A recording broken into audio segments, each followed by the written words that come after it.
الشيطان الرجيم بسم الله الرحمن الرحيم ولقد جئناهم بكتاب بتاکہ من پیشین انسان آوردم کتاب بسیار عظیم الشان قرآن و من اون کتاب را تفصیل کردم مطابق علمی کی بود من داشتم. سبحان الله. اللہ تعالی میگه علی علم ای حال کونی عالما من قرآن را تفصیل کردم در حالی که خودم عالم به تفصیل بودم.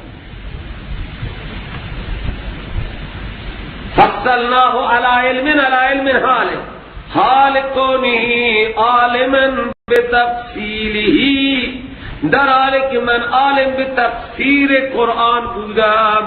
هدن اون کتاب هدایتی بود ہمارا رہنمائی میکرد و رحمتا لقوم یؤمنون عملا رحمتی بود برای قوم هایی که عمل ایمان داشتن. هدایت و رحمتی برای قوم مؤمن. این حال هر دو تا حالا از کتابه من آوردم برای اینها کتاب بسیار عظیم الشان. فضیلت اول کتاب من اونا تفصیل کرده بودم در حالی که عالم به تفسیر و تشریح بودم، در حالی که اون کتاب هدایتی بود، علما همه را راهنمایی میکرد و رحمت خاصی بود برای مؤمنین که عمل میکردن. الان اینها فقط منتظر نتیجه کتاب هست. کتاب گفته عذاب، فقط اینها منتظرن که همون تعویل کتاب بیاد، یعنی آنچه کتاب گفته همون منتظرن. دیگه از نظر دلائل من چیزی کاملا بیان کردم. تخفیف اخرویه، اینا انتظار نمی کشن مگر تعویل اون کتاب را، یعنی ظهور بیان کتاب را. کتاب هرچی گفته او بیاید، تعویلش بیاید، یعنی آنچه کتاب گفته بیاد و ثابت بشه، یعنی عذاب. یوم یاتی تعویل و روزی کی می آید تعویل آن کتاب، یعنی بیان اون کتاب، تعبیر اون کتاب یعنی عذاب می آید. یقول الذین نسوه من قبل، میگن اقرار میکنن آنهایی که فراموش کرده بودن این کتاب را قبلا، کاملا از این کتاب خبری نداشتن. سبحان الله. شما بگید انسان ها امروز از کتاب خدا خبر دارن، فکر دارن که در این کتاب چه حلالی چه حرامی بیان شده. سبحان الله. میگویند آنهایی که کاملا از این کتاب فراموش بودند، دستوراتش من قبل و قبلا در دنیا، قد جاءت رسول ربنا بالحق، آمدن پیام رسانان رب ما به حق، لیکن ما نپذیرفتیم از آنها و ما نپذیرفتیم از آنها. جای دیگه قرآن گفته ولكن كذبنا وقلنا ما نزل الله من شيء، ما گفتیم خدا چیزی نازل نکرده، شما دروغ میگید. فهل لنا، الان میگن آیا هست برای ما شفاعت کنندگانی که شفاعت کنند برای ما و ما را از این بلا نجات بدن، یا کم از کم رد کرده بشویم به دنیا و عمل کنیم غیر آن عمل های زشت و کفری و شرکی که در دنیا عمل کرده ای. شفاعت کننده هست فیشفعوا لنا، یا کم از کم خود ما ارجاع داده بشیم به دارالعمل دنیا، پس عمل کنیم غیر آن عمل هایی که کردی، غیر اون اعمال های کفری شرکی بدعتی کردی. اللہ تعالی اعلان میکنه قد خسروا انفسهم، به تحقیق اینها در خساره انداخته بودند در دنیا جانهای خود را، و ضل عنهم ما کانوا یفترون، گم می شود از نصرت اینها اون کسانی که اونها را به عنوان معبود در دنیا شفیع و معبود معرفی کرده بودند. او انسان ها برای خود شفیع معبود مشکل گشا درست نکردند و ننشستند که ما داریم. اللہ تعالی میگه این شفاعت کنندگان، این چیزهایی که شما منبع امید خود قرار داده بودید، اینها هم گم میشه. نه حضرت عزیر میاد برای شفاعت، نه عیسی ابن مریمی میاد برای، و عیسی همه الان نمیگن حضرت عیسی پسر خدا نعوذ بالله بیجمان ها شما را رهبری میکنن به جنت میبرن، از طرف شما دفاع میکنن. اعتقادشون همینه. تو رادیون ها هم الان حرف میزنن. همه اینا خرافات هست، گم میشه. و ضل عنهم ما کانوا یفترون، آنچه که اینها افترا کرده بودن. این دعوای سوم سوره هست سروران گرامی. دعوای اول سوره این بود که ای پیغمبر مثلا مشخصه شما در این میدان پیرو ما اوحی الیک باشید، تبلیغ کنید تند. دعوای دوم به امت گفته شد که شما ما انزل الیکم را اتباع کنید ولا تتبعوا من دونه اولیاء، دیگه کسان را اتباع نکنید. این دو تا دعوا. اگر در این مسیر مشکلاتی آمد تحمل کنید. در وسط تمهیدی بود و در آن تمهید الله تعالی احسانات خود را برای بشر بیان کرد و بعد با چار یا بنی آدم احکام احکاماتی برای ما بیان کرد. اکنون الله تعالی میگه از این احکامات و دستورات شما اتباع کنید. شما ما انزل الیکم را اتباع کنید. شما از دستورات و خطابات و احکامات اتباع کنید. چرا؟ که رب به شما این دستور را داده. کسی که اختیار شما را دارد، خالق کائنات و متصرف در کائنات الله سبحانه و تعالی هست.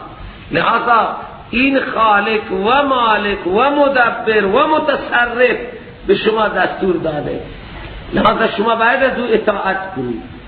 او کارساز و حاجت روای شما هست. او عالم الغیب و داننده احوال شما. لذا حتما از او اطاعت کنید. ان ربکم الله، این دعوی سوم، رب شما یعنی خالق و متصرف و مدبر و اختیار دار شما الله است. اون الله که خلق السماوات والارض فی 6 ایام ثم استوى علی العرش، مستوی علی العرش. مستوی علی العرش سروران گرامی، الله مستوی علی العرش توجیه کردن یعنی الله تعالی اختیار جهان را به قبضه خودش گرفت. به هیچ کسی هیچ چیزی را تفویض نکرده، هر چی میخواهد میکند.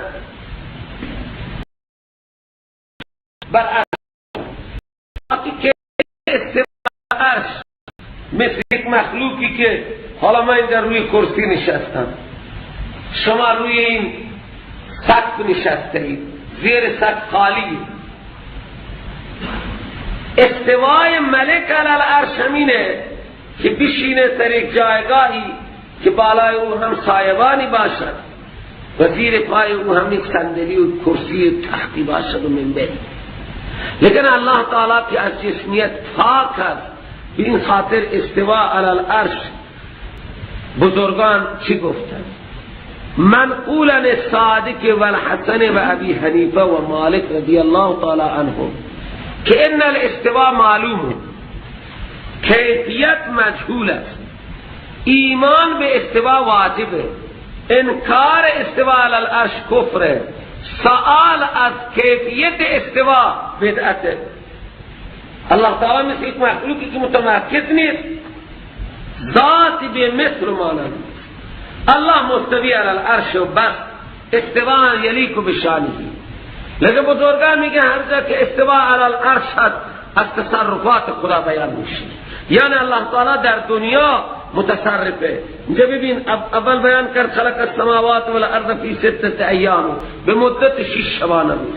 مستوی علی العرش دیگه چیکار میکنه؟ یکشل لیل النهار، میپوشاند شب را بر روز، او طلب میکند این روز را شب حسیسا فوری. شب را بر روز، روز را بر شب میپوشاند. شب روز را طلب میکند، یطلبه، طلب میکند همین لیل نهار را حسیسا فوری. و همچنین الله تعالی پیدا کرده خورشید را و ماه را و ستارگان را در حالی که همه اینا مسخر هستند به حکم خدا. خورشید در مدار خودش، قمر در مدار خودش، ستارگان در مدار خودش، همه مسخر امر خدا. الا توجه داشته باشید، له الخلق والامر، به خدا اختصاص دارد خالقیت و مالکیت. الله تعالی هم خالق تمام اشیاء و هم آمر در تمام اشیاء. تبارک الله رب العالمین، بابرکت است الله که اختیار داره تمام جهانیان است. ادعوا ربکم، ثمره دلیل، بخوانید هر حال و هر حال برای هر حاجت، در هر حال و برای هر حاجت بخوانید رب خود را تضرعا بعاجزی و خفیتا محرمانه. شان انه لا يحب المعتدین، شان این است که الله تعالی دوست ندارد تجاوزگران را. آنهایی که خواندن خدا را ویل میکنند، غیر الله را میخوانند، متجاوز، اونها اون تجاوزگران را خدا، متجاوزین را خدا دوست نداره، یعنی آنها را عذاب میدهد. ولا تفسدوا فی الارض بعد اصلاحها، فساد نکنید در زمین بعد از اصلاح زمین. فساد با چیه؟ با کفر و با شرک و با ندای غیر الله. خلاصه بخواندون خدا را در حالی که خوف دارید از آن خدا و در حالی که امید به رحمت دارید. به تحقیق رحمت الهی قریبند از محسنین. هو الذی تصرفات، الله اون ذاتیه، رب شما اون ذاتیه که ارسال میکند باد را برای بشارت دادن بین یدی رحمتی، جلوی رحمت خود، یعنی باران بعد ملائمی میوزد و خدا پشت سر باران میده. حتی اذا اقل صحابا، تا این بعد ملایم حمل میکند ابرها را که پر از آبند. پس ما میبریم این ابرها را به طرف شهری که ویران است، پس نازل میکنیم این فانزلنا به الماء، ما نازل میکنیم از این ابرها آب را و بیرون میاریم بسره این آبها من کل ثمرات، هر نوع ثمرات را. کذالک نخرج الموتا، جمله معترضه، به همین کیفیت که ما بذریعه آب همه باغها، همه درختها، میوه‌جات و حبوبات را بیرون میاریم، به همین کیفیت بیرون میاریم مرده‌ها را تا که شما تذکر بگیرید. هر سال این زمین را الله تعالی میگه من آباد و ویران میکنم، یک روزی شما را همینطور آباد و ویران میکنم، یک روزی دستور میدم که تمام شما از زمین بیایید. همانطوری که هر سال دستور میدم همه گیاها، همه میوه ها، همه چیزها بیان بیرون، میان یا نمیان. چقدر قدرت بزرگیه. والبلد الطیب یخرج نباته، او شهر پاکیزه بیرون میاد گیاهای او به اذن رب. و اون زمینی که خبیثه خارج نمیشد آن زمین مگر چیزهای نکد و ناکد، سخت چیزهای کثیف و زشت و خار و خاشاک و اون چیزها دور. حالا معنی اینه که شما انسان ها هم مثل زمینی، زمین خوب انواع و اقسام ثمر خود را میاره بیرون، و زمین خبیث چیزی بیرون نمیاره بگی چیزهای بی ارزش، نلی، شنزی، خاری، شهرت مورکی، اینطوری چیزها. نکد میگن چیز سخت و سفت را، یعنی چیزی که قابل استفاده نه، اون چیز را زمین خبیث میاره. اینجا استاد یک داستان همیشه بیان میکردن که سه بادشاه و خبرت لهی. یک عالمی در نظر این بادشاه دیندار بودن، صحبت کرد هر چیز در قرآن هست.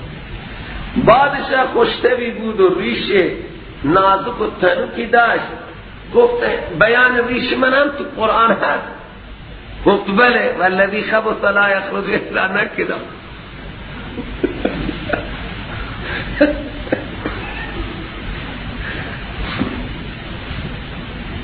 كذلك نصرف الآيات لقوم يشكرون.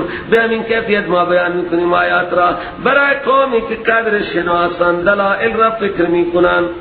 قصه اول متعلق به دعوی سوم، الله کارساز و حاجت روا عالم الغیب هست، او را بخوانید. همین بود که ما خواندیم این دعوی سوم. الله تعالی میگه ببینید نوح علیه السلام هم همین دعوت را میدن که الله کارساز و حاجت روا عالم الغیب است، او را بخوانید و عبادت کنید. ولقد ارسلنا نوحا الی قومه فقال یا قوم اعبدوا الله، خدا را عبادت کنید.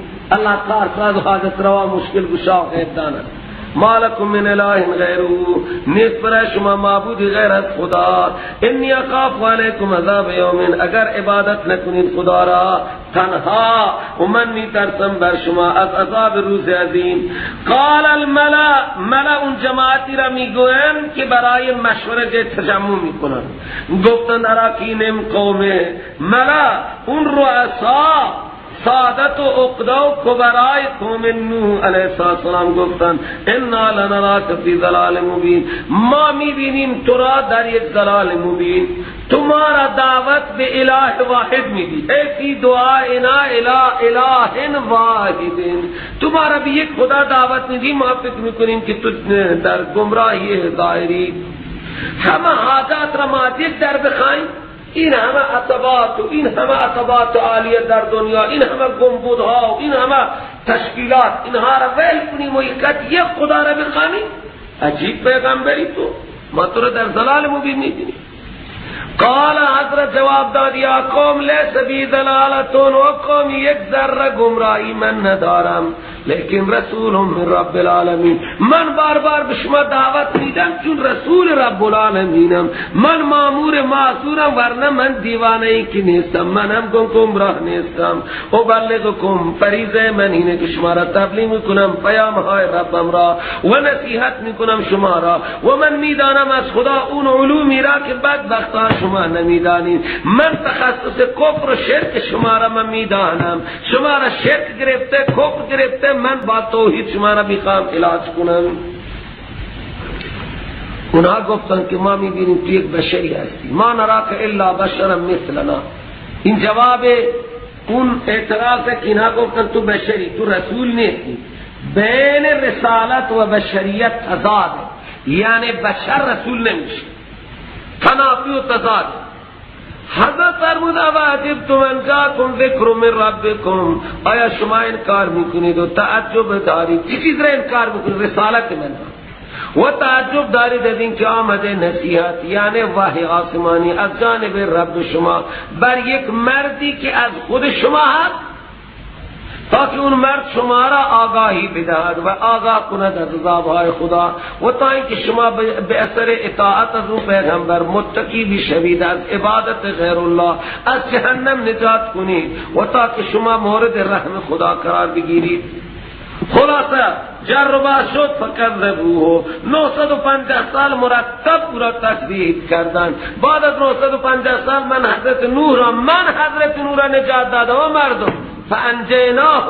این نکته اساسیه، من حضرت نوح را نجات دادم و آن کسانی را که با نوح بودن در کشتی، اون دم و دادها را هم من نجات دادم و من غرق کردم اونها را که تکذیب کردن آیات ما را، آیات توحید ما را، رسالت پیغمبر را تکذیب کردن، قبول نکردن. همه کارها را من کردم، همه من کارسازم. نی من هم نوح را نجات دادم و مومنین را نجات دادم، و من هم غرق کردم آنها را که تکذیب کردن آیات ما را. چرا؟ که آنها بودن قوم کور، از آیات ما کور بودن، نمیدیدن آیات ما را، اون دلائل توحیدی را ندیدن، کور بودن.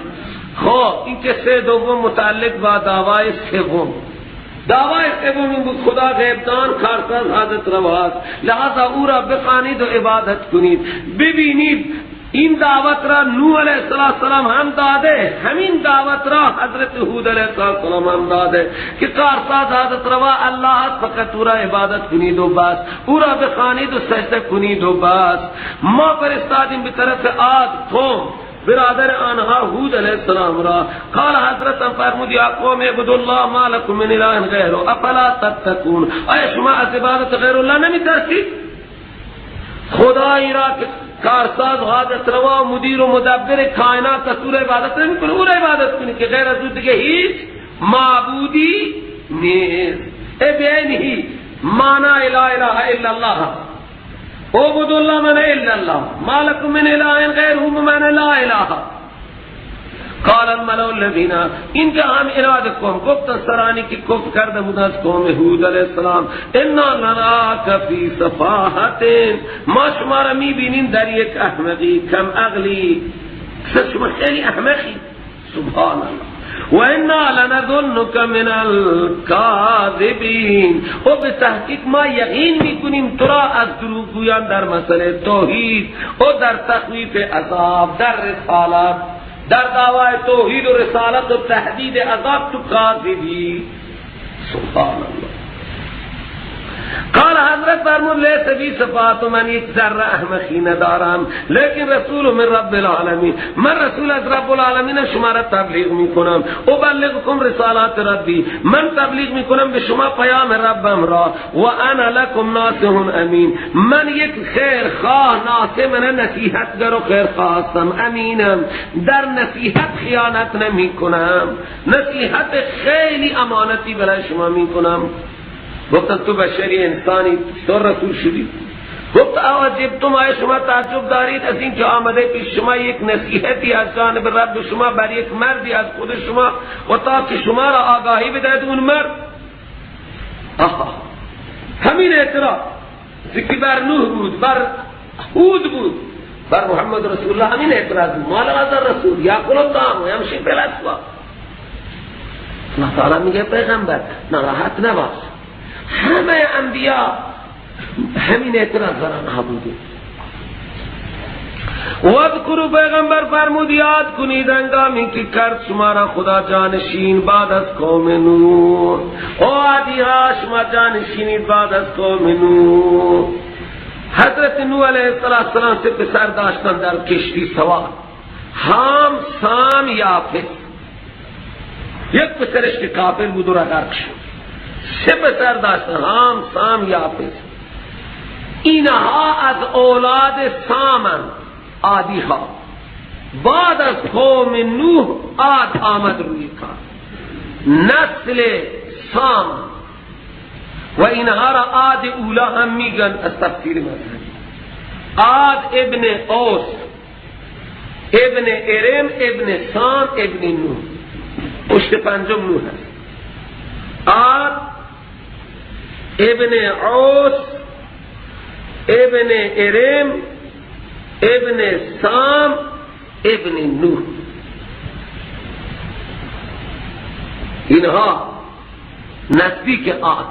از این عاد این قوم بزرگ تشکیل شد. گفت یاد کنی هنگامی قرار داد خدا شما را جانشین بعد از قوم نوح و اضافه کرد در خلق شما بسطت و گشادگی. چون زمین خوبی صاف شد، درختها خیلی بزرگ شده، اینها خیلی رشد، این قد بزرگی نداشته مثل درخت خون که انهم آجاز و نخل صافی. و اضافه کرد خدا شما را در قوت در بدن بسط و گشادگی. یاد کنید نعمتهای الهی را تا که شما رستگار بشید. قالوا انادکم، جواب کن با انادکم. قالوا گفتند اجئتنا، آیا تو آوردی آمدی پیش ما برای این مقصد که لنعبد الله وحده، تنها خدا را عبادت کنیم؟ تو همین مقصد آمدی؟ و بگذاریم آن کسانی را که بودن عبادت می کردن آبا و اجداد ما. آبا و اخه اینم نسل 4 درجه اینجا سام خدا پرست بود. پسر سام کیه؟ پسر سام ارم، او هم خدا پرست بود. اوس هم خدا پرست بود. عاد هم خدا پرست بود. بعد از عاد دیگه شرک شروع شد. در این نسل ها نبود. به این خاطر اینا عاد جدید هست. این قوم را به این خاطر قدیم، یعنی تا 5 پشت خدا پرستی بود. بعد نسل عاد که قوم عاد تشکیل شد، اینها شرک شروع کرد. تو آمدی که ما پرستش کنیم خدا را تنها و بگذاریم آنهایی را که پرستش میکردن آبا و اجداد ما. لذا فاتنا بما تعدنا ان کنت من الصادقین، بیار برای ما اون عذابی را که تو به ما وعده میدی اگر واقعا راست میگی. قال، پیغمبر فرمود قد وقع علیکم من ربکم رجس و غضب، واقع شده و ثبت شده است بر شما از جانب رب شما پلیدی عذاب و غضب خدا. شما اینقدر عنایت کردی، او ثابت شده بعد واقع می شود. اتجادلوننی، جواب ارجعتنا، آیا شما با من پیغمبر هود خصومت میکنید درباره تعدادی نامها که شما گفتید اینها غیب دانند و اینها حاضر و ناظرند و اینها شفیعند و اینها مشکل گشان، اینها جمع کرانها را شما درست کردید و اسما به معنای اون صفات که شما برای معبودان نامهایی سمیتموها، شما اینها را تسمیت به غیب دان و حاجت روا و مشکل گشا و فریاد رس کردید و آبای شما ما نزل الله بها من سلطان، نازل نکرده الله تعالی برای معبودیت آنها هیچ دلیلی، نه عقلی نه نقلی. و این همه زیارتها را مردم درست کردند و اینطوری لقب دادند یا خدا درست کردند؟ خدا گفته که شما انبیاء و اولیاء را به عنوان حاجت روا، مشکل گشا، داد رس، فریاد رس، پیر غلطان، غوث اعظم، معین الدین چشتی، شما این الفاظ را برای اینها گذاشتید، ورنه که خدا دلیل نازل نکرده، نازل کرده. برای میگه بدون دلیل شما دارید خصومت میکنید درباره معبودیت نامهایی که شما اون نامه را برای اینها تسمیه کردید. آبا الله تعالی دلیلی نازل نکرده، ما نزل الله بها من سلطان، نه عقلی نه نقلی. لذا آخری جواب اینه که فانتظروا انی معکم من المنتظرین، شما هم انتظار بکشید که من هم با شما انتظار میکشم. خب نتیجه چی شد؟ ثمره اتباع حق، فانجیناه والذین معه، پس نجات دادم هود را، کسانی را که با هود بودند، صحابه، با یک رحمت لطفی که از من بود، و قطع کردم ریشه آنها را که تکذیب کردم آیات ما را، او نبودن مومن. اگر عذاب هم نمی آمد اینها مومن نبودن.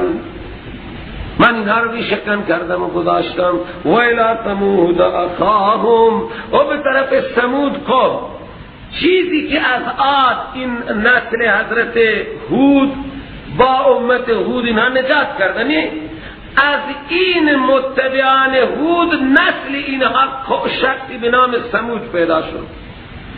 پشت پنجم نوح علیه السلام و اینها را عاد ثانیه میگن. ثمود و جدیس دو پسر عامر ابن ارم ابن سام ابن نوح از ابن هشام بود. دو تا پسر عامر ابن ارم ابن سام، ثمود و جدیس، نسل اینها درست شدن، اینها را قوم ثمود میگن. همین ثمودی ها را عاد ثانی میگن، اونها را عاد اولا میگن، اینها را عاد ثانی میگن.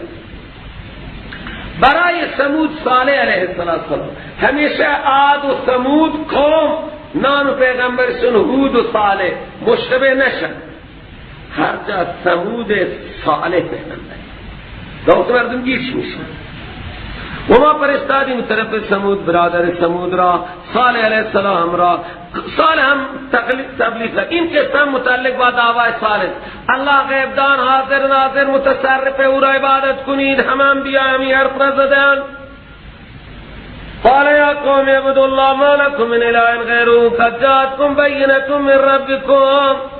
دلائل هم آمده برای رسالت من و برای توحید خدا از جانب رب. اون دلائل چیه؟ بعد از مدت حضرت صالح را گفتن اگر از این سنگ خوش شطوری بیاد بیرون ما تو را پیغمبر هم قبول میکنیم و حرفای تو را هم قبول میکنیم. شطور آمد، اینها قبول نکردن. پیغمبر ناصحانه گفت هذه ناقة الله لكم، این ناقة الهی، این ناقه الهی برای شما یک نشانی بسیار بزرگ است. بگذارید این ناقه الهی را که بچرد در زمین الهی. سبحان الله. این ناقه الله را بگذارید تا بچرد در ارض الله. ولا تمسوها بسوء و ظالمین، این دست نزنید ببدی. برای تبرک، برای اینکه ناقه الهی بری دست بکشی شانهایش، گردنش، لبهای زیبای ناقه الله را هم ببوسی. ببوسی. آقا کسانی شطور را دوست دارن لب شطور هم میبوسن، محبت میکنن باشه. قدر شطور شطوردار بدانن، نه شما چی کردید؟ همینطوری که مردم دستمال کاغذی دارن و دیگه دستمال دارن ماشین خود را موتورهای خود را نشین تو نصیب میکنن، یک گرد و غبار هم تحمل نمیکنن. اونا که شطور دارن همینطور ناز میکنن، به عنوان معبود نمیدونن، به عنوان محبت. نفهمیدی؟ اونا که بوز دارن همینطورن. قدر زرگر بداند، قدر بزدار بداند، قدر شطور داند، قدر ماشین سوار. حضرت فرمود ولا تمسوها بسوء، مس نکنید این ناکه الهی را به بدی که فیأخذکم عذاب علیم، شما را یک عذاب علیمی نابود خواهد کرد و گذاشت. وذکروا، خوب اعلی نعمت را یاد کنید، اون لحظه را که قرار داد خدا شما را جانشین بعد از عاد اولا، قوم حضرت هود علیه السلام شما را جانشین قرار داد و بواکم فی الارض، او جایگاه داد شما را در زمین. چقدر جایگاه؟ 2 فصلی بودن. فصل زمستان جاهای گرم خانم کاشانه داشتن، اونجا می رفتن. فصل تابستان جاهای سرد بودن. زمستان گرم اینجا و تابستان سرد نادرشاه. و در هر دو جایگاه برای خود ساختمان ساخته بودن. تتخذون من سهولها، خدا شما را جایگاه داد در زمین. 2 فصلی هستید، اتخاذ میکنید برای زمینهای سهل زمین. من به معنی علا، بر زمینهای نرم ساختمان میزنید. قصور به معنی برج، محلات بزرگ میزنید برای فصل سردی. تسکنونها فی الشتاء، در فصل زمستان اینجا در این ساختمان های بلند شما سکونت میکنید و میتراشید کوها را خانه میکنید برای فصل تابستان. و تابستان کوهستان ها سردنه. فذکروا، یاد کنید نعمت های سرشار الهی را و فساد نکنید در زمین در حالی که شما شرک کننده باشید. قال الملأ الذين استكبروا من قومه للذين استضعفوا، گفتن سردمداران قوم صالح که مستکبرین و سرمایه‌داران قوم بودند برای آنهایی که مستضعف قوم بودند، برای مستضعفین، یعنی لمن آمن منهم، همیشه متبعان انبیاء مستضعفین، برای آنهایی که مستضعف بودن، یعنی برای مؤمنین. و للذین استضعفوا مبدل منه، لمن آمن منهم بدله. گفتن مستکبرین قوم صالح برای مستضعفین یعنی مؤمنین. اتعلمون ان صالح مرسل من ربی، شما یقین دارید که صالح فرستاده شده رب است؟ شما یقین دارید؟ اتعلمون، شما یقین دارید ان صالح مرسل من ربی؟ این مستضعفین مؤمنین گفتن بله. قالوا انا بما ارسل به کافرون. قالوا گفتن این مؤمنین انا بما ارسل به مؤمنون، تحقیق ما به اون مسئله توحیدی که حضرت ارسال شده برای تبلیغان ایمان کامل داریم. یعنی حضرت صالح را پیغمبر کامل خدا قبول داریم. اون مسئله که بیان میکنه توحید و شما نمیری زیر بار، اون هم قبول داریم. گفتن مستکبرین به تحقیق ما به اون مسئله‌ای که شما ایمان به آن دارید کافرین، یا به اون رسولی که شما ایمان دارید ما کافرین و انکارش میکنیم، قبولش نداریم. مستکبرین اینطور گفتن. خب نتیجتا معجزه این پیغمبر را اهانت کردن، فاکرون ناکتا، قتل کردن، ناکر دست و پاش را بریدن و عطا سرکشی کرده از حکم رب. حضرت صالح و بی باقی چقدر بی باقانه گفتن یا صالح ائتنا بما تعدنا، بیار برای ما اون عذابی را که وعده میدهی ما را. اگر تو واقعا فرستاده خدایی، تو از انبیایی، عذاب وعده میدی، بیار اون عذاب را. فاخذتهم الرجفة، سبحان الله. گرفت آنها را یک زلزله‌ای از زمین و یک صدای از آسمان. فاصبحوا فی دارهم جاثمین، پس گشتن در خانه‌های خود روی زانو افتاده و مرده. جبرائیل نعره زد، آسمان قلب اینها پاره شد، زمین که تکان خورده من روی زانو، همهشون روی زانو افتاده و مرده. که قلبش پاره میشه سرنگون میاد، همینا که قلبی هم همینطور سرنگون میشه، خیلی درد میکنه، اینطور نمیاد، طور روی زانو میفتن، در حال روی زانو افتاده مردن. فتوالله عنهم، حضرت اعراض کرده دینا و قالا، خطاب فرض برای تحسره، گفت ای قوم لقد ابلغتکم رسالت ربی، من ابلاغ کردم به شما پیام ربم را، و نصحت لکم، شما را نصیحت کردم، لیکن شما دوست نداشتید ناصحین را، حرف ناصحین را قبول نکردید، به عذاب خدا مبتلا شدید. به عذاب خدا چی شدید؟ مبتلا شدید. فهمیدید؟ برید نرد. ولوطا اذ قال لقومه، این قصه چهارم متعلق با دعوای دوم است. دعوای دوم این بود که شما پیرو متبع ما انزل باشید، دیگه دنبال دیگران نری، در تحلیل و تحریم اشیاء از ما انزل الله اطاعت کنید، پیروی کنید، آنچه الله تعالی حلال کرده حلال بدانید، آنچه الله تعالی حرام کرده حرام بدانید. الله تعالی ببینید لوط علیه السلام را ما اعزام کردیم، قومی که بود او اتباع ما انزل الله نمی کرد، اتباع ما انزل الله را نمی کرد، بلکه به راه می رفت، با پسرها جفت می شدن و این جفت شدن خود را با پسرها حق قانونی و اجتماعی خود می دانستن، به راه بودن. حضرت خیلی اینا را تبلیغ کرد، اینها متوجه نشدن. شما چطور میگید هر چیزی که قانون بشه دیگه این آسان انجام؟ امروز در کشورهای کفری مثل آمریکا و انگلیس حالا بلا نسبت اگر نری با نری جفت بشه این هم هیچ عیبی نمیدانن و حتی حاضر میشن که دفتر ازدواج هم صادر کنن. اینقدر بی شرفند اینها و اینقدر بی راه میرن. اون قوم لوط علیه السلام صدومی ها همین طور بودن و دیگه نمونه ای که این بی‌حیایی وقتی رایج بشه، حالا ببین وقتی در یک جای لختی زنان رایجه، زن خودش را همینجا بی‌حیایی وقتی رایج میشه، میجم میبینی که در همین جمهوری اسلامی زنکر رانش لخت تو خیابان میاد، یک جرابی پوشیده که پوشیدن و نپوشیدنش برابره و حتی بلا نسبت همین موی پاش هم به نظر میاد. اینقدر بی‌حیا.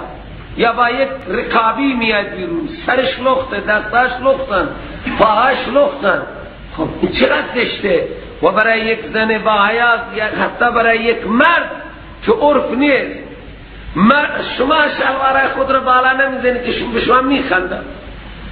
این زنکر شلوارش بالا زده تا یک وجب که قانونی باید پاش لخت بشه.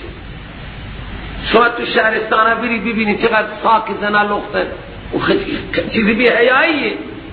لیکن وقتی حیایش رفته و فیشن شده و خانم مدل بالایش میگن هرچی لختر مدل بالایه راحت میکنن.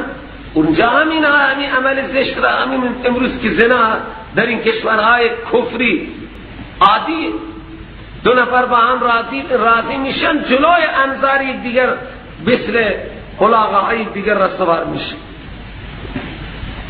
الله تعالی میگه ما لوط علیه السلام را اعزام کردیم هنگامی که گفت قوم خودش اتأتون الفاحشة، آیا شما منکر اون فاحشه و بی‌حیایی میشید که سبقت نکرده برای این فاحشه هیچ عهدی از جهانیان. این مرض قبلا هیچ در میان انسان ها نبوده، یعنی فطرت انسان ها در صدر بهتره. الان این مرتکب این عمل زشت همین قوم شد و بعد از این قوم دیگر در دنیا این عمل زشت رواج پیدا کرد. همانطوری که شما میبینید دامه ها که فطرتشون سالمه حتی هیچ دام نر بر دام نر مسئله این مسئله را مرتکب نمیشه و انجام نمیده و اصلا امکان هم نداره انجام بده. شتر نر بر شتر نر، خر نر بر خر نر، اصلا این عمل امکان پذیر نیست. پیغمبر فرموده تأتون الفاحشه، شما مرتکب این عمل زشت لواطت میشید که سبقت نکرده برای این عمل فاحشه هیچ عادی از جهانیان.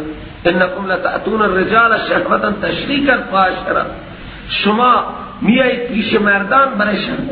اینها پیش مردان بزرگ بالغیه نمی آمدن، پیش همین بچه های بیریش می آمدن، عمل زشت را انجام می دادن.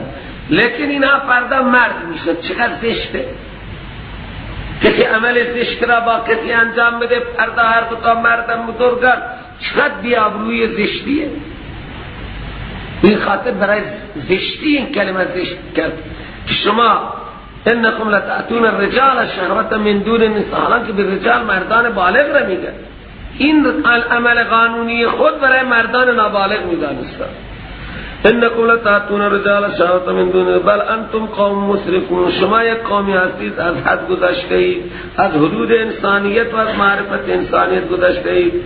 نبود جواب قومش مگر این که گفتن بیرون کنید این حضرت لوط را با متبعانش من قریتکم، از شهر خود.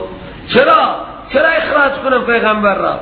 انهم اناس یتطهرون، اینا کسانی هستند که خود را پاک و صاف میدانند. پاکن، نه مردان پاک، ما آلوده ایم، ما مرتکب فاحشه میشیم، ما مرتکب زشتی میشیم. این صوفیان را اخراج کن. اینا خیلی صاف و پاک خود را میدانند. الله تعالی میگه پس اونا اخراج نکردن، ما نجات دادیم صالح لوط را و اهل لوط را الا امرأته، مگر خانمش. ببینید از بزرگان از اهله امرأته را استثناء میکنند. پس معلوم میشه که در اهل امرأه داخله. یا اهل بیت شما میگی بابا حسن و حسین و علیه، حضرت عایشه و حفصه اهل بیت نیستن. ببینید استثناء متصله. ما لوط را نجات دادیم، فانجیناه، لوط را ما نجات دادیم و اهلش را مگر زنش، کانت من الغابرین، شد زن لوط علیہ السلام از آن کسانی که در عذاب باقی مانده. غابرین ای من الباقین فی العذاب، از آن کسانی که در عذاب ماندن. زنش هم محسب شد. و امطرنا علیهم مطرا، بارانیدیم بر سر آنها یک باران ویژه. اون بار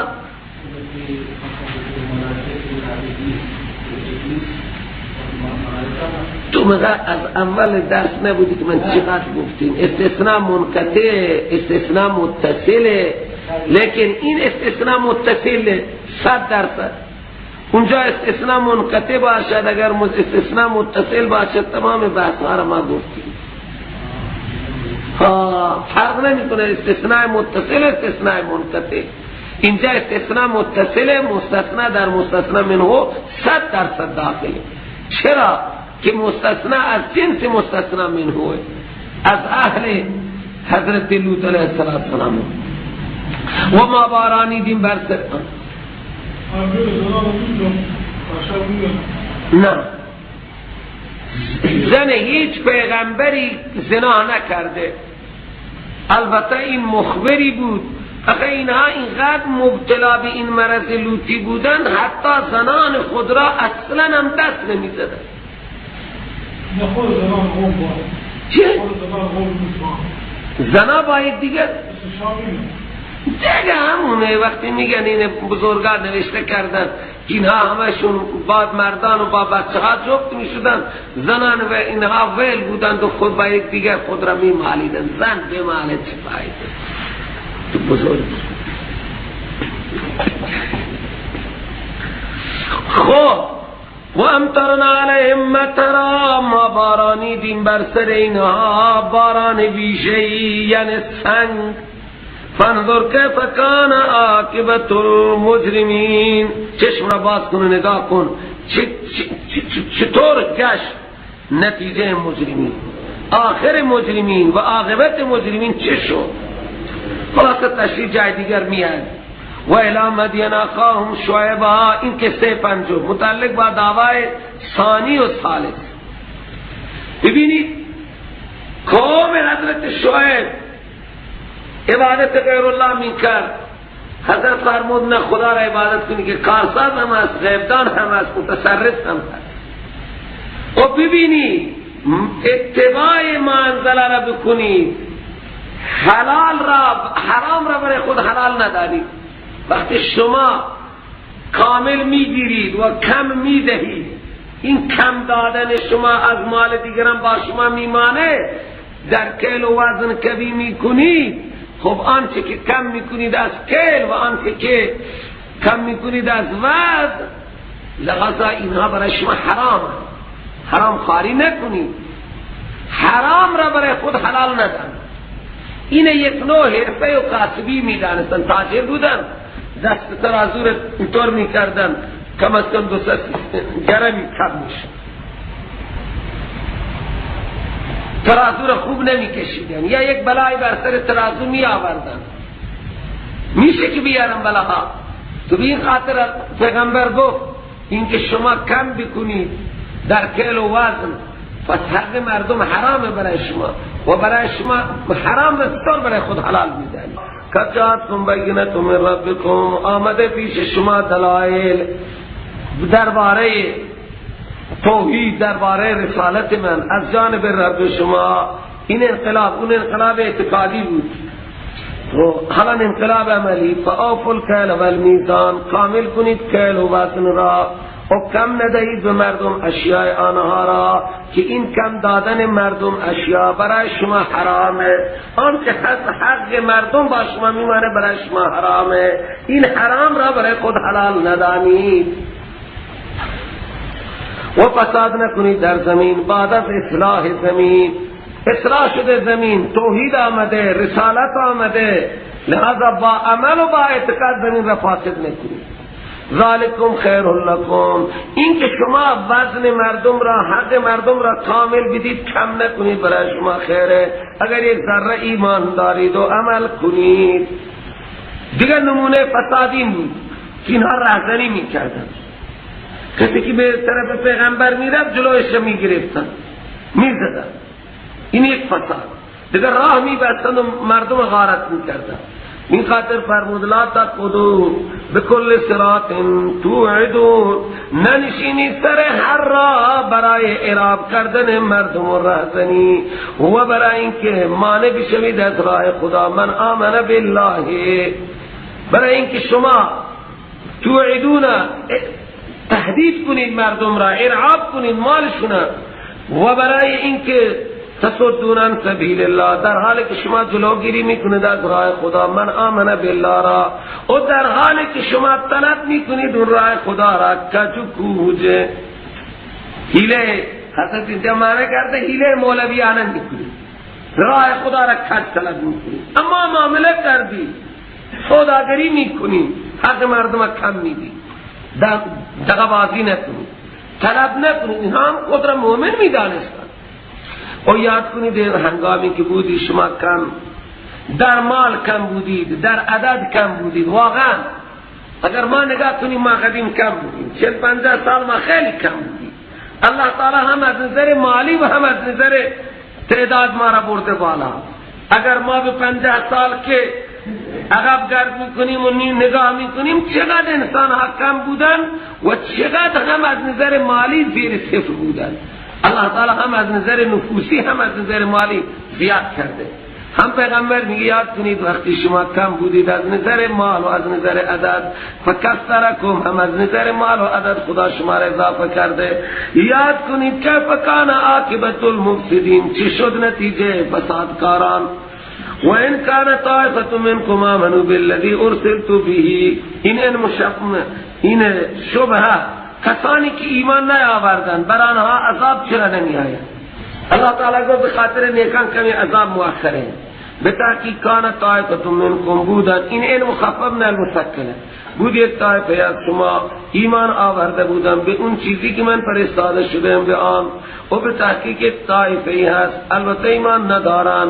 پس ای مؤمنین فاصبروا حتی یحکم الله بیننا، صبر کنید تا خدا فیصله کند بین ما و شما، بین ما و بین این کفار. مومنین گفت یک طایفه ایمان آوردن و یک طایفه که ایمان نآوردن، فرمود فاصبروا، صبر کنید حتی یحکم الله بیننا، تا فیصله کند عملا الله بین ما و بین آنها که کافرند، و هو خیر الحاکمین، او بهترین فیصله کننده است. جواب عنادکم قال الملأ الذین استکبروا من قومه، گفتند پیشنهاد کردند مذاکره بیا پیش مذاکره. ہمیشہ انبیاء را برای تایید شرک دعوت دادا. گفتن سران قوم مستکبران قوم حضرت شعیب که ما تو را اخراج میکنیم ای شعیب از شهر خود، تو را تبعید میکنیم و آنهایی را که ایمان آوردن با تو از شهر خود اخراج میکنیم. سبحان الله، کی را اخراج میکنن؟ پرچمدار توحید را، هواداران توحید را. لنخرجنک یا شعیب والذین آمنوا معک من قریتنا، یا اینکه عود کنید در آیین ما برگردید، یا اینکه عود کنید.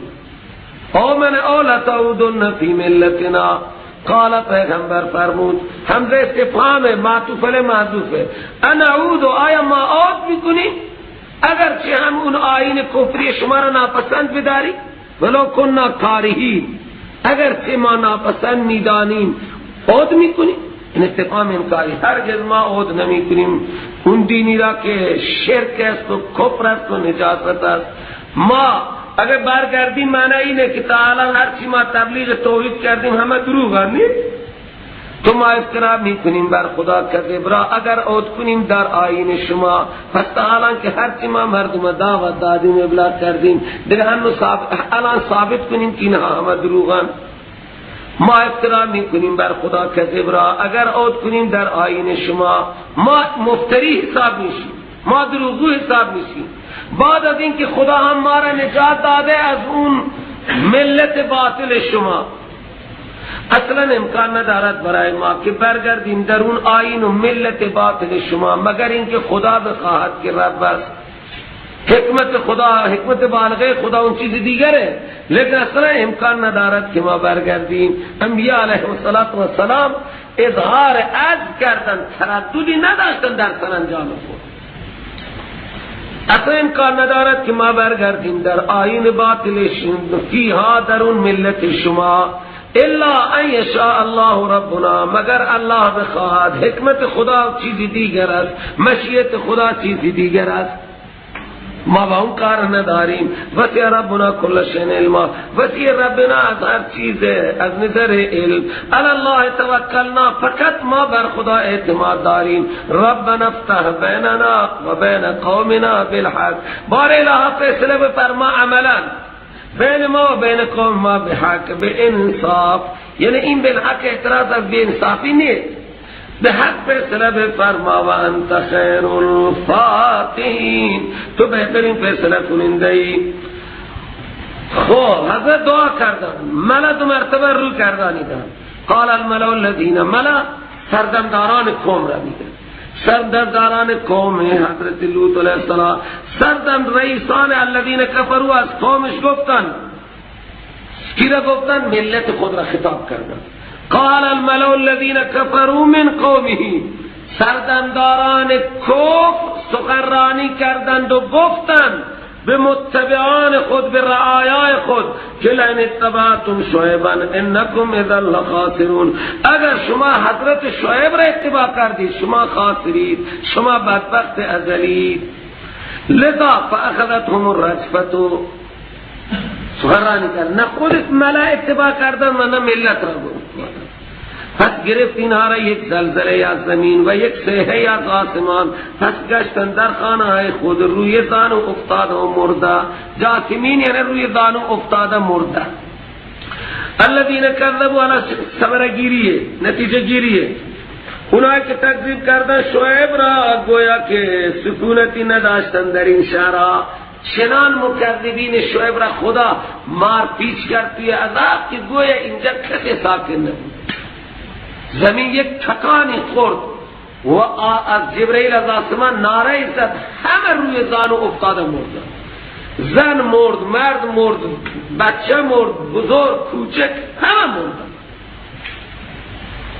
پس اونا که تکذیب کرده بودن شعیب را گویا که آنها اقامه نداشتن. لم یغنوا به معنی لم یقیموا و مولویا، غنی یغنا به معنی کاما، گویا که آنها اقامه نداشتن در این شهرها.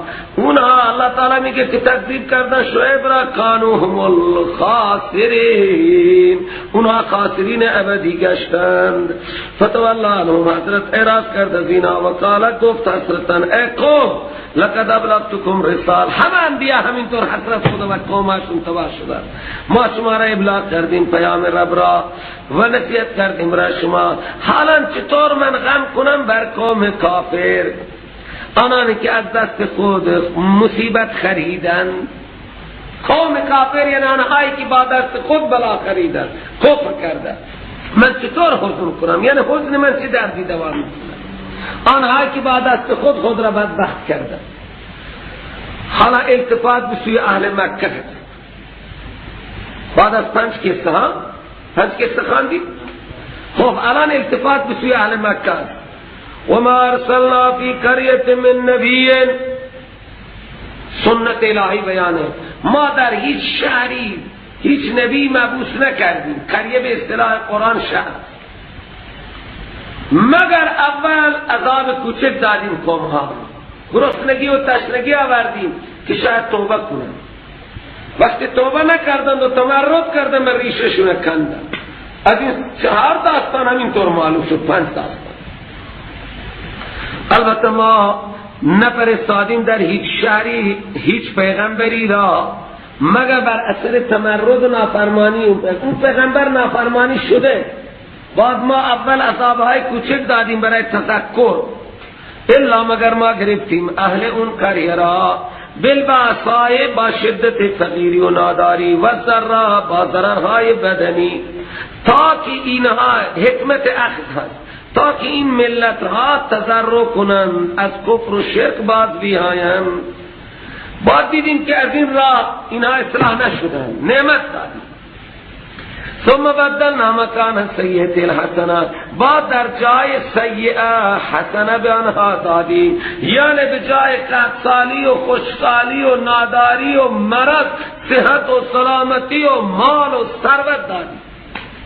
گفتی شاید از این کانالی هدایت میشه. حتی عفو به معنی کثرو، حتی که اضافه شدن در مال و در اولاد، زیاد شدن، هم مالدار شدن، هم پولدار شدن، هم صاحب اولاد شدن و چنان مغرور شدن که اون ببینید چقدر اینها کچفهمن، فهم انحرافی دارن. این ثروت و این مال که رسید اون گرسنگی و ناداری رو فراموش کردن. بابا اون یک مسئله اتفاقی طبیعی، چیه؟ طبیعی. امروزی میگن بابا یک حوادث طبیعیه، خشکسالی را، زلزله را، آتش فشانی را امروز انسان ها غذای طبیعی میگن. چی میگن؟ بابا قضیه طبیعیه. الله قالوا گفتن قد مصابنا الضراء والسراء، رسیده در طول تاریخ به آبا و اجداد ما ضررهای بدنی و خوشحالی ها. وقتی اینقدر مغرور شدن که عذاب را توجیه کردن، گفتن قضیه طبیعه. فاخذناهم بغتة، پس گرفتیم ما آنها را ناگهان و هم لا یشعرون، اونها شعورش هم نداشتن که من عذابشون دادم. با عذابهای آسمانی یک خود بششون کندم. ولو ان اهل القرى، الان ترغیبه، اگر اهل قرى، اهل شهرها ایمان بیارن و تقوا کنند، از کفر و شرک اجتناب کنند، من باز میکنم بر سر آنها برکاتی از آسمان به جای آفات ارضی و سمایی من برای خاطر بر اینها باز میکنم از آسمان و از زمین. ولکن کذبوا، لیکن آنها تکذیب کردند اهل قرآن. من باز میکردم برکات از آسمان و زمین، یعنی من نعمت در حد وافر اینها را میدادم، لیکن آنها تکذیب کردم. پس گرفتم من آنها را بما کانوا یکسبون، به مقابل اعمال کفری و شرکی که آنها کسب میکردند. اکنون التفات به سوی مکه. افامن اهل القرى ان یاتیهم باسنا، آیا این اهل قرى، اهل مکه و طائف و من حولها، آیا اینها ایمنند از این که بیاد عذاب ما پیش آنها در ساعت شب، یا در حالی که خوابند، بیاتن ساعت شب و هم نائمون در حالی که خوابند؟ چرا این اهل قرى عبرت نمیگیرند؟ یا در حالی که خوابم من اینها را میبرم به جهنم. سبحان الله. اوامن اهل القرى، آیا امنیت حاصل کردن قرى از این که بیاد پیش آنها عذاب ما هنگام ضحی، خورشید آمده بالا و هم یلعبون، آنها با دنیای خود بازی میکنند، آنها با دنیای خود سرگرمه، تجارت و کسب و کار و کشاورزی‌اند. افامنوا مکر الله، آیا اینها از مکرها و عذابهای الهی منن؟ فلا یامن مکر الله الا القوم الخاسرون، ایمن نیستند از مکر خدا مگر قومهای خاسر. خاسرین هیچ خبری ندارند، لیکن بندگان خدا همیشه در فکرند که خدا عذاب نیاید. باد تندی می آمد، باران تندی می آمد، پیغمبر علیه السلام خدا متوجه میشن که مبادا عذاب دید. فلا یامن مکر الله، امان ندارند از عذاب خدا مگر ایمن نیستند از مکر خدا، یعنی از عذاب خدا مگر قومهای خاصه، اون قومهایی که یک ذره به خدا ایمان دارند همیشه از عذاب خدا هراس دارند. اکنون اللہ تعالی اشتراک جرم را بیان میکنه.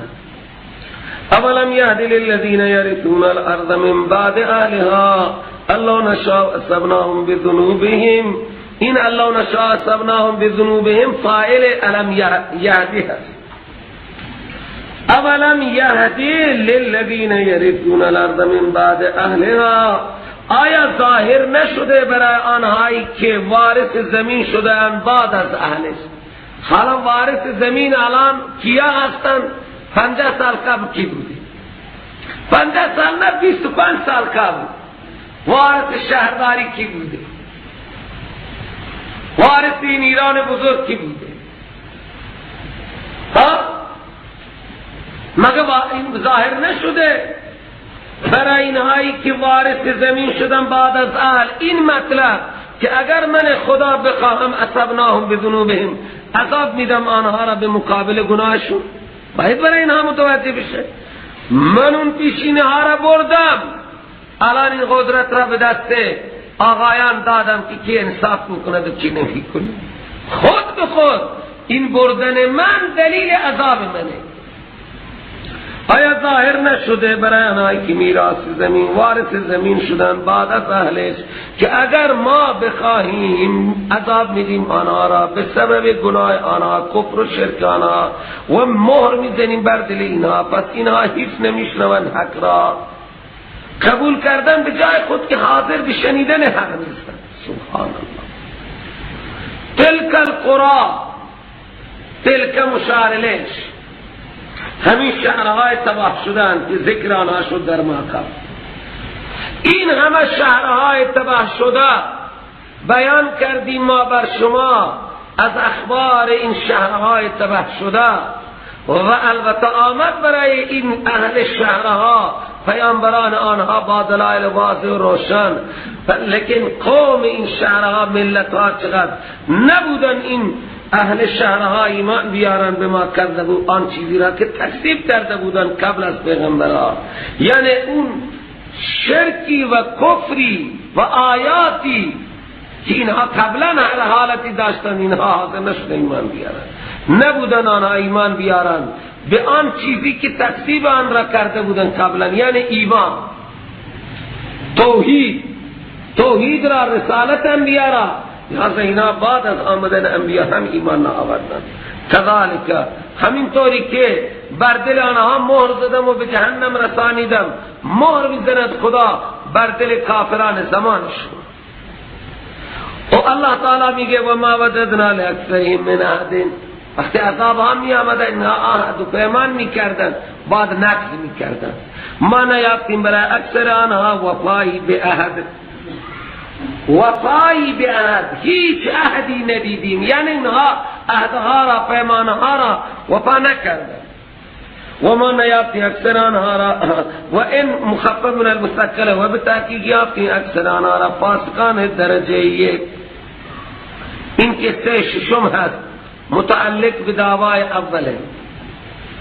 دعوای اول این بود که پیغمبر این کتاب عظیم را ما به شما عنایت کردیم، با تمام قوت این کتاب را تبلیغ میکنید. در مسیر اگر مشکلی آمد فلا یکن فی صدرک حرج منه، احساس ناراحتی نکنی، ولهذا با قوت تمام این کتاب را تبلیغ کن. ببین که موسی کلیم با چه قدرتی پیام من ابلاغ کرد، به فرعون ابلاغ کرد، به قومش ابلاغ کرد. خلاصه از پادرنا یک مدتی با فرعون مقابله کرد، بعد با قوم خودش مقابله کرد. لہذا داستان حضرت موسی علیه السلام تقریبا 8 حالت دارد. واقع موسی اشتمال بر حالات 8 هست، مشتمل 8 حالت دارد. حالت اولا ثم بعثنا من بعدهم، من مبعوث کردم بعد از این قوم هایی که تذکره آنها شد، قوم هود، قوم صالح، قوم نوح، قوم شعیب، قوم لوط. و بعد از این قوم ها من موسی علیه السلام را مبعوث کردم، آیات خود را بهش دادم، به طرف فرعون مبعوث کردم و سران فرعون، اراکین سلطنت فرعون را ملا میگن. لیکن اینها بدون تأمل ظلموا بها، با تمام آیات ما ظلم کردن، یعنی از آیات ما متأثر نشدن. فانظر، چشم باز کن، کیف کان عاقبت المفسدین، چه شد نتیجه فسادکاران فرعون و فرعونی ها، چه شد. تفصیل قصه بعد از اجمال. وقال موسی یا فرعون انی رسول من رب العالمین، فرعون من فرستاده شده از جانب رب العالمین هستم. حقیقون علی، حقیقون به معنی واجبون، حقیقون معنی واجبون علیه، بر من واجبه، حقه که من نگم بر خدا مگر حق، بر من واجبه که من نگویم بر خدا مگر حق، یعنی هرچی من میگم حق، من نعوذ بالله دروغ نمیگم. حق بر من که من نگم بر خدا مگر حق بگم، ناحق هیچ چیزی نمیگم. لذا قد جئتکم ببینة من ربکم، من آوردم برای شما فرائض دلائل واضح از جانب رب، به وقت مطالبه نشان میدم، شما اگر بخواهید من اون دلائل رو به شما نشان میدم. خب اون دلائل برای اینه که شما ایمان بیارید. و دومین خواسته اینه که فارسل می بنی اسرائیل، این فرزندان اسرائیل را که شما همه غلام کردید و کنیز کردید، این شاهزادگان را، این انبیاء زادگان را کاملا آزاد کنید و بگذارید ما میریم به شام. دو خواسته موسی علیه السلام. من آوردم بینه، بیان واضح برای توحید از جانب رب شما. لہذا مطالبه ثانی اینه که ارسل معی بنی اسرائیل. حضرت موسی از فرعون دو خواسته داشت، خواسته اول ایمان، خواسته دوم آزادی بنی اسرائیل. قال گفتن ان کنت جئت بآیت، اگر موسی تو دلیلی آوردی برای پیغمبریت و برای رسالتت، فاتبها، اون دلیل را ارائه بده. ان کنت من الصادقین، اگر تو راست میگی. خلاصه آیه اول فالقا عصاه، عصا را انداخت موسی، فاذا هی ثعبان مبین، پس باری او یک اژدهای آشکار شد. ثعبان اژدها را میگه. جای دیگر قرآن میگه جان مار باریک را میگه. پس تطبیق چیه؟ اینجا ثعبان اژدهای بزرگ، اژدهای آشکار و ظاهر، جان در جثه ثعبان، در سرعت گشتن در اون میدان که میگشت مثل مار باریک. مار بزرگ نمیتونه حرکت کنه، مارهای بزرگ کلوب اصلا نمیتونه حرکت کنه. خیلی قدیما تو بیابان میرفتن سر ریگا شبا اون مارها میگشتن سرشون دیده میشون. سبحان الله، چقدر خدا تریفان بکنش. مار بزرگ حرکت نمیتونه بکنه، مار باریک کوچه خیلی سری حرکت میکنه. این در جثه هم اژدهای بزرگی می بود و در سرعت مثل مار باریک میکشه. پس یک اژدهای شد و نزا یده، داخل کرد دست، نزا یده یعنی خارج کرد دست خود را بعد از داخل کردن در بغل. فاذا هی بیضاء للناظرین، این بنده مبارک یک چراغ نور افکنی میشد، مثل چراغ نور افکن. قال الملأ من قوم فرعون، گفتن سردمداران فرعون مشوره کرد، مشوره اهل دربار، مشوره اراکین سلطنت. فرعون گفت، این ساحر سران هم گفتن ملأ از قوم فرعون ان هذا لساحر علیم، موسی جادوگری بسیار ماهره، چنانچه که حضرت فرعون میگوید این ساحره. چه اراده دارد؟ یرید ان یخرجکم من ارضکم و اراکین سلطنت، ملت را دارن تبلیغ میکنن در هوای فرعون گفت این ساحر علیم تصمیم دارد شما را اخراج کند از سرزمین مصر، بادشاهی مصر را بگیرد. یرید ان یخرجکم من ارضکم فماذا تأمرون، شما چه دستور میدی؟ رئیس هر مجلس سخنرانی میکند.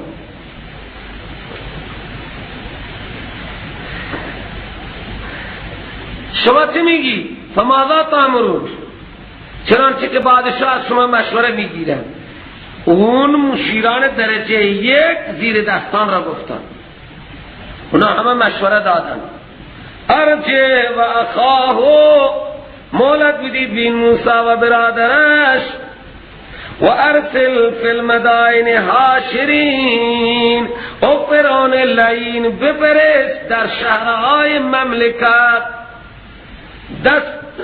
احضار نامه بده. حاشرین ماموران را با احضار نامه بفرست. خب این حاشرین ماموران با احضار نامه چیکار کنند؟ یا تو کب کل ساحر علیم، هر جادوگر ماهر مملکت را احضار کنند. مامور اعزام کن، حاشرین جمع کننده، دستورنامه و احضارنامه بده تا که بیاد هر ساحر ماهر را، و با سیر آنها ما به این ملت تفهیم کنیم که این پیغمبری نیست، این جادوگریه. ملت ما الان مرعوب شده از اژدها، مرعوب شده از دست سفید و میخواهند تسلیم بشن که این پیغمبره. لذا شما مامور بفرستید تمام ساحرین مملکت را جمع بکنند تا ملت را تفهیم بکنیم که این جادوگره. چیزی که موسی نشان میده اونها هم نشان میدن و ملت از جلو شما نرفت. بیارن هر ساحر علیم را و جاء السحرة. اینجا دیگه اندماته. خلاصه فرعون مامور فرستاد تمام جادوگران مصر را جمع کرد. تعدادشون بعضی میگه 10,000، بعضی میگه 15,000. خلاصه خلق عظیم جمع شد. جاء السحرة فرعون. حالا پردا میخوام مقابله کنن. جادوگرها با هم نشستن بگیم همین قبل از این که غلبه کردیم بر موسی جایزه خود را از فرعون تصویب بکنیم، به تصویب مجلس فرعون برسانیم که وقتی ما غالب بشیم و به تصویب نرسانیم به ما چیزی نمیده فرعون خسیس. الان به تصویب مجلس برسانیم که بعد از بودجه دولتی سهم ما را کاملا بده. جاء السحرة فرعون قالوا ان لنا لاجرا. به تحقیق ما برای ما البته اجر بزرگی هست به شرطی که ان كنا نحن الغالبین. حقوق بزرگی میخواهیم اگر غالب شدیم. لعنتی که از ترس ید بیضا و عصای موسی قلب شمش به تپش بود. قال نعم. اگر آقین مجلس مشوره نگرفت حکم حکومتی صادر کرد بله بله. از اون سهمی که من دارم شما را به نه تنها اجر میدم انکم لمن المقربین، شما از مقربان من میشید. چقدر مسئله بزرگیه بابا. و انکم لمن المقربین مسئله بزرگیه یا کوچکیه؟ شما از مشیران و مقربان دربار ویژه من میشید. ها مهر اگه یک استانداری بخواد دیگه ما تو پوست خود جا نمیشیم.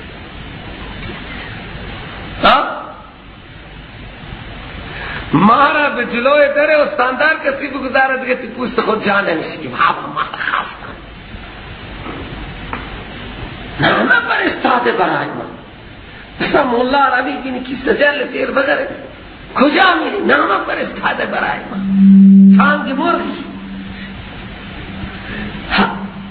ایمان اگر نباشد هیچ. اینها را ببین ان لنا لاجرا ان كنا نحن الغالبین. اگر ما غالب شیم حقوق ما خیلی زیاده. رو بدبخت که تپش قلبش بالا گو بله بله بله انکم لمن المقربین. شما را دین چیزی میدم که فکر شما نرفته. شما از مقربان درجه‌یه. همه دربار فرعون و تانگ مرغ و تانگ خرگوش همیشه بخورید و بشید. شما از مقربانی. دوستم قصه تا جهنم آمدن به میدان مقابله. یوم زینه یومی بود که همه ملت جمع می شدند و رژه می رفتند و خلاصه یومی که تجمع می کردند در آن میدان بزرگ. همه جمع شدند. یوم زینه بود. سجده به در بود. در اون تفریحگاه بزرگ فرعون و در اون یوم زینه همه ارتش و سپاه فرعون با تمام ملت می آمدن. ارتشش رژه می رفتن. خلاصه یوم زینه جمع شدن. که جمع شدن موسی کریم هم آمد. اینها به عینی مثلی که لباس موسی می پوشید اینها همونطور لباس پوشیدن برای اینکه به ملت تفهیم کنند که ما سحرا دارای این لباس روحانی عبا هست و کبا هست و جبه هست و عصا هست و یکی به دست چکمه ریسمان را مثل شلاق به دست دارد و یکی عصای بزرگی مثل موسی به دست دارد. عصای موسی هم که دیگه عصاییه شبیه عصای موسی عصا به دست شبیه عبای موسی عبا به تنو شبیه امامه موسی امامه به سرو. همه آمدن به میدان. اینجا دیگه گفتن یا موسی تعارف کردن اما ان تلقی و اما نکون نحن الملقین. شان زهره که نترکتی ہے ورشتہ ہم پاسیم فاهم زهره اینها که نترکید هم زیاده. که پای پیغمبر پاک جلال که میتونه حرف بزنه. اینها لرزه لفرزان گفتن اما ان تلقیا، شما القا کنید یا ما القا میکنیم.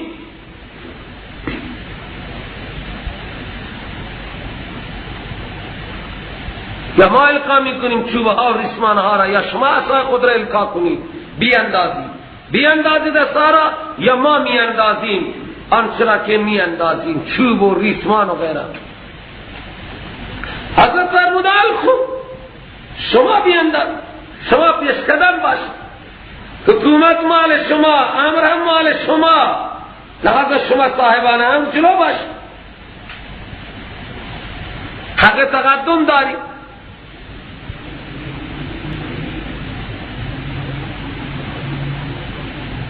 فلما القوا، وقتی انداختن ریسمانها و چوبارا، سحروا اعین الناس، سحر کردند و جادو کردند چشمهای مردم را. همه مردم فکر کردند که مار است و گشتم هست و اینا به حرکت درآمد. سحروا اعین الناس و استرهبوهم، و ترسانیدن مردم را. مردم همه به هراس آمدن، این همه مار، این همه گشتم در اون میدان بزرگ به حرکت در آمدن. و قرآن میگه و جاءوا بسحر عظیم، جادوی بسیار بزرگی را به نمایش گذاشت. موسی علیہ السلام منتظر فرمان رب ہے. اللہ تعالی در همین لحظه فرمان داد و اوحینا الی موسی، در همین موقع ما وحی فرستادیم به موسی که ان القی عصاک، شما عصای مبارک را بیندازید. فاذا هی، پس فوراً اژدهای شد. فاذا هی، فوراً این عصا که اژدها شده، تلقف ما یأفکون، همه آنچه که اینها افک کردن یعنی تراشیدن، اونا حقیقت ماری گشتم نبود، همه ریسمان و چوبه های آنها که بعضی هم میگن 10,000، بعضی هم 15,000 والله تعالی، همه آنچه که اینها افک کرده بودن اژدها در آن واحد فرو برد. بگه صح زد سر را بالا، دهن اینقدر باز کرد که کاملا اگر فرعون هم می آمد تو دهنش فرو می رفت. چنان به طرف فرعون متوجه شد و دم خود را زد بالا که فرعون یبول کما تبول الحماره، نه قدرت معاتکه برای فرعون باقی ماند، تمام ادرارش بود.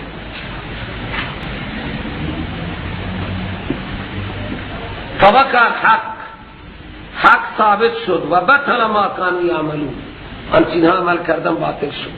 فغلبوا هنالک، مغلوب کرده شدند در اینجا. و انقلبوا صاغرین، میدان ویل کردند و فرار کردند. ارتش به مقر خودش رفت، سپاه به مقر خودش رفت، نیروی انتظامی فرعون به مقر خودش رفت، ملتی که آمده بود اونا هم به مقر خود رفتند. و القی السحرة ساجدین، سحرہ فرار نکردن. علم هم گاگای برای انسان زمین فراهم میکنه. همه ساحرین به سجده افتادن، 10,000 بودن، 15,000 بودن، همه سحرہ به سجده افتادن و با زبان در حال سجده اعلان کردن آمنا برب العالمین، به اون رب عالمین که رب موسی و هارون است ایمان آورده ایم. از این رب که انا ربکم الاعلی بیزاری. سحرہ به عین حقیقت رسیدن که سحر این قدرت را ندارد که چیزی دیگر را نابود کنه. اون به چشم مردم مار بودن، در حقیقت چوب بودن، همه را فرو برد. و بعد وقتی که حضرت موسی به فرمان رب العالمین اینه گرفت، همون چوب خودش، نه ریگی دیده میشد، نه ریسمانی دیده میشد، نه چوبی دیده میشد، هیچ چیزی در زمین نماند، همه رفتن فرو. و وقتی که اینه برداشت، همون چوب خودش شد. دو معجزه، عصا اژدها میشد، اژدها عصا میشد، دو معجزه. اینها متوجه شدن که همونطور پیغمبر رب العالمین است. آمنا برب العالمین رب موسی و هارون، بیان برای رب العالمین. چرا؟ اینها هم فرعون رب عالم میگفت و میگفتن این تمام مردم پرورش میده.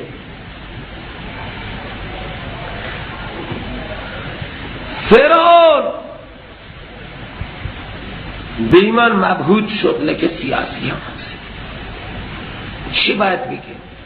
قال فرعون آمنت به قبل ان آذن لکم، ایمان آوردی به رب موسی رب العالمین قبل از این که از من اجازه بگیرید و من اذن ایمان بدم. ان هذا،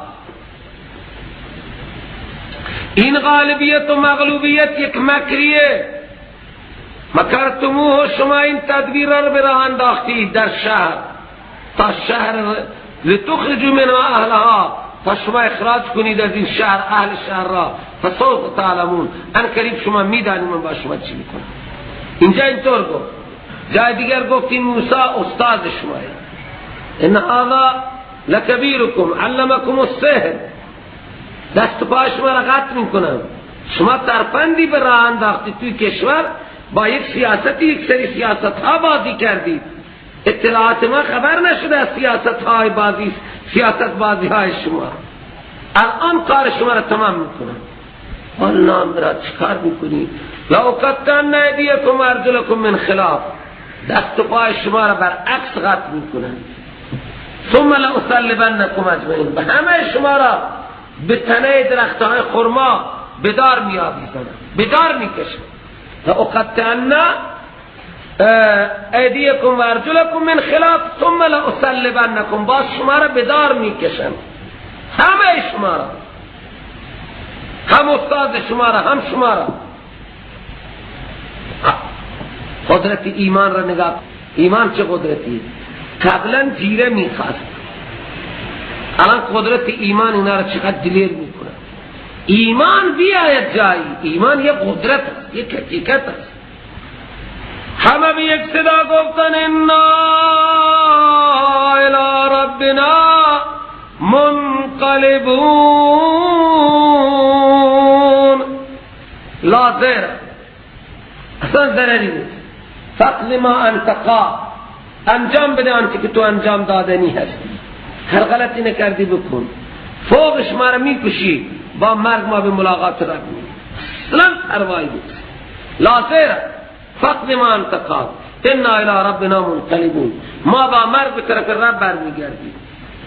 و شما لعنتی، توی لعنتی انتقام نمیگیری از ما، عیب حساب نکردی از ما هیچ چیزی را، الا ان آمنا بآیات ربنا لما جاءتنا، مگر ما ایمان آوردیم به آیات رب، به آیات رب ما ایمان آوردیم. لما جاءتنا، اون آیات رب وقتی پیش ما آمده ما ایمان آوردیم. انتقامی و عیبی که تو بر ما ایراد گرفتی ایمان ما است، ما از این ایمان هرگز منصرف نمیشیم. مدرسه جرمی کردیم، شهرم ارائه دادیم، تمہارا احضار کردی، حاضر شدیم، ارائه بدید، ارائه دادیم. الان که آیات رب آمده ما ایمان آوردیم و تو ایمان ما را عیب میگیری. تا الان میگفتی انکم لمن المقربین، چه شده که الان ما را به دار میزنی؟ این هستن در سروران گرامی حکام دنیا. وقتی به سرشان فشاره پیش این امام جمعه و آن امام جمعه و این و آن تملک و خوشامد، همین که به کار خود را انجام بدن دیگه دو مرتبه هیچ سال نمی کنن. همینطور نیست حکام دنیا؟ همین فرعون مگر نگفت که انکم لمن المقربین و الان میگه من شما را به دار میزنم؟ چقدر سیاست قرآن و چه حقایقی قرآن داره بیان میکنه. اهل دنیا همین طورن، موقع فشار یارند و موقع خوشی مارند، نیش میزنند. فهمیدی؟ حالا مناجات توحید چی؟ شاگرد پیغمبر در آن واحد موحد شد. اگر این دعوت موسی به اینها رسیده بود که موسی ندا کننده الله است، همه را به عبادت خدا دعوت میده و سهر در آن واحد شروع کردن دوارا موسی را صدا نزدن. میگو دو موسی بیا دست ما را بگیر، فرعون کشت ما را، هارون بیا. نه ربنا افرغ علینا صبرا، ربا در صبر بر ما باز کن و توفنا مسلمین، که از شکنجه ها دست و پا بریدن فرعون و از دار ما جزا نکنیم و بی ایمان نمیریم. موت در حال ایمان بده، در حال اسلام بده. و جانی غد ظالم بود و خونخوار بود، بچه های معصوم فرعون را سر نمیبری. الان این سهره را میگذاشت، سهره فریاد زدن خدایا در صبر بر ما باز کن و در حال اسلام موت بده، توفنا مسلمین. قرآن این داستان تقریبا اجمال اندماج داره. فرعون اینها را تهدید کرد، سوال و جواب شد. بعد فرعون مرعوب شد. بابا 10,000 ساحر، تمام روحانیت مملکت مصر همینا هستند، همه روحانی ها را بکشید. یک دم دنیا زلزله میشه. هر سحره از یک منطقه آمده، فامیلی دارد، کبهی دارد، جبهی دارد و روحانیت فرعون سحره بودن. هر دین یک روحانیتی دارد، نه؟ همه روحانیت ملت را من بکشم دنیا زلزله میشه؟ نمیشه. همه علماء سیستان و بلوچستان و خراسان را یک روزی بکشن، زلزله نمیشه؟ نه نمیشه زلزله. چنان زلزله بشه که بوش هم به رقص بیاید. ها آسان نیست کشتن. و آخر دعوانا ان الحمد لله رب العالمین.